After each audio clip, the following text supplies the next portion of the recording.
Retinol can be daunting to start with, but I'm going to show you my nighttime retinol routine to help you formulate your very own retinol nighttime routine. I do this routine 2 to 3 times a week. On the nights that I do not do a retinol routine, I do a very skincare barrier supportive routine, which is a video that will be uploaded next week. So if you're about skincare, hit that subscribe button and welcome to my humble abode, your go-to channel for skincare. I am not a professional and I don't claim to be one. I am just a girl who is crazy over skincare. Alright, now that you hit that subscribe button, let's get straight into this routine. For my cleanser, I go in with the LaRoche Posay Lipikar Syndet AP Plus Lipid Replenishing Cream Wash. As you can see, this is really a go-to wash for me. The formulation of this cleanser is so nourishing. It is so good if you have sensitive, irritated or dry skin. It does exactly what I expect a cleanser to do. It gives you a really good clean, but it doesn't strip your natural skin oil balance. It doesn't leave the skin feeling tight or dehydrated in any way. This formulation is so gentle that it can even be used on newborns. From a formulation perspective, there's 10% of glycerin in here. You're getting deep nourishment from shea butter as well as niacinamide. After my face is gently and thoroughly cleansed, I go in with my toner, which in this case is the I'm from Mugwort Essence. I love adding a hydrating toner. This toner is quite expensive, so if you want to skip it, you can, but I haven't found an affordable hydrating toner on the market yet to suggest to you. However, my other favorite hydrating toner, which is much cheaper than this, is the CosRx Propolis Synergy Toner. This toner has a simple ingredient list. It is 100% mugwort.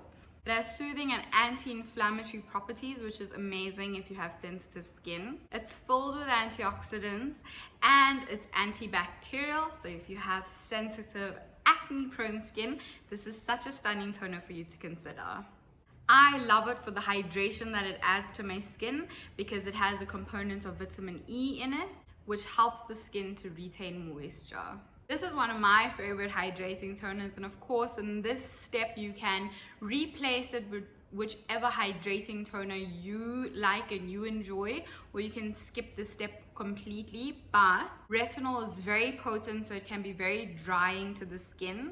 So it's really important to have a buffer, in this case a hydrating toner, that you put onto your skin before you go directly in with retinol. Before I go in with the retinol serum, I then go in with the LaRoche Posay Hyalu B5 serum. This is also a very pricey serum, but for me it is one of the best hydrating and barrier supportive serums that I have found on the market. And like I said, I have dry skin and retinol is very potent and can be very drying.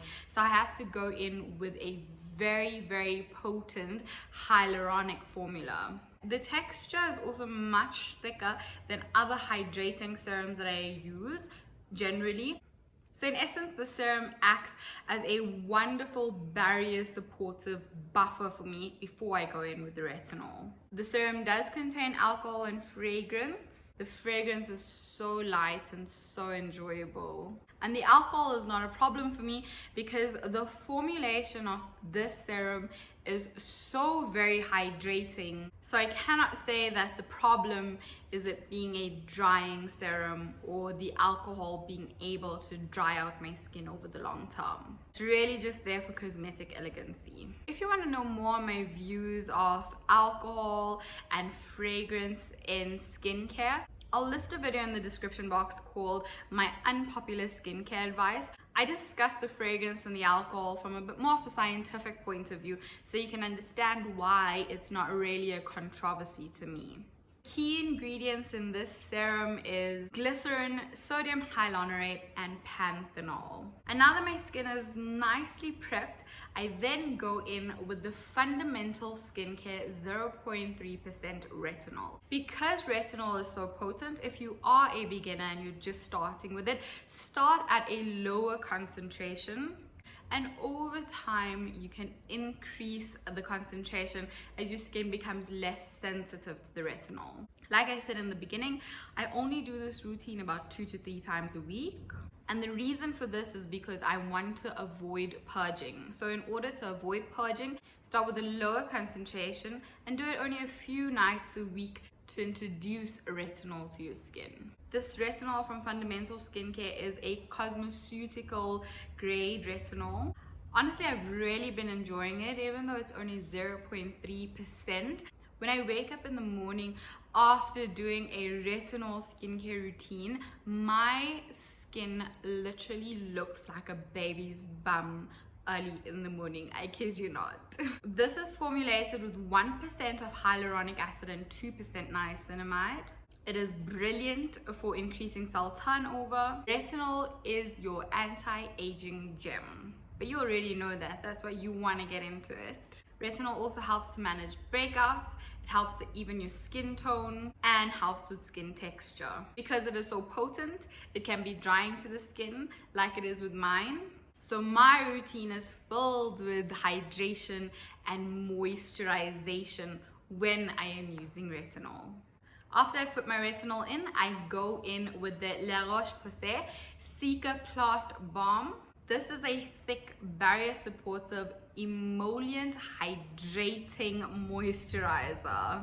It is so soothing to the skin, which is very ideal when you are using retinol. And it is thick, but a little goes a long way. It really comes through and gives the skin that TLC that it needs, especially on a retinol night. You can stop there, but like I said, I have dry skin and the retinol does the most in terms of drying my skin out. So I end off my routine by using the Fundamental Skincare Squalane oil. Some people like to put the oil before the moisturizer. I like putting it after because oil really locks in and seals whatever you've done. And I'm afraid that if I put the oil first, all that goodness and the soothing stuff and the nourishing ingredients in the moisturizer is literally just gonna sit on top and actually not work well into my skin. So that's why I use it afterwards. This is 95% of squalane oil and 5% of marula oil. Squalane is skin identical. It gives you an instant boost of hydration, and it is a skin barrier protection oil. Like I said, the retinol is very drying. If you have oily skin, you actually can skip this step. But for my dry babies, you will definitely benefit by including this in your retinol nights. The oil itself is non-greasy, it's very lightweight, and it absorbs so wonderfully and so beautifully into the skin. At the end of the routine, I am indeed a glazed donut. But who are you even if you are not going to bed looking like a glazed donut in this millennium? And that is it. That is my simple retinol bedtime routine. If you liked it, please give this video a thumbs up. It helps with the algorithm and getting my videos seen. If you've gotten this far, then you might as well subscribe and hit that notification bell so that you don't miss out on my next video, which is my barrier supportive nighttime routine. I hope that wherever you are well, you are making great choices, and your girl can't wait to see you again.